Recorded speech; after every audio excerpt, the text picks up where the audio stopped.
जिल्हा परिषद निवडणुका राष्ट्रवादी एकत्र लढणार. शरद पवार यांच्या बैठकीत महत्त्वाचा निर्णय. आगामी जिल्हा परिषद निवडणुकांमध्ये दोन्ही राष्ट्रवादी काँग्रेस गट एकत्र लढणार असल्याचा महत्त्वाचा निर्णय घेण्यात आलाय. समविचारी मतांची फूट टाळून महाविकास आघाडीला बळकटी देण्याच्या उद्देशाने ज्येष्ठ नेते शरद पवार यांच्या उपस्थितीत झालेल्या बैठकीत हा निर्णय घेण्यात आलाय. या बैठकीनंतर खासदार डॉक्टर अमोल कोल्हे यांनी ही माहिती माध्यमांशी बोलताना दिली आहे. जिल्हा परिषद आणि पंचायत समिती निवडणुकांमध्ये एकत्रितपणे लढल्यास संघटनात्मक बळ वाढेल आणि कार्यकर्त्यांमध्ये सकारात्मक संदेश जाईल, असे त्यांनी स्पष्ट केले.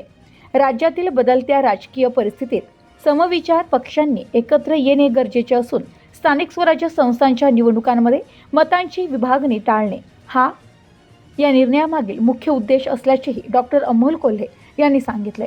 या निर्णयामुळे जिल्हा परिषद निवडणुकांच्या रणधुमाळीत राष्ट्रवादी काँग्रेसची ताकद वाढणार असून आगामी काळात जागा वाटप आणि उमेदवार निवडीबाबत लवकरच अधिकृत घोषणा केली जाण्याची शक्यता आहे.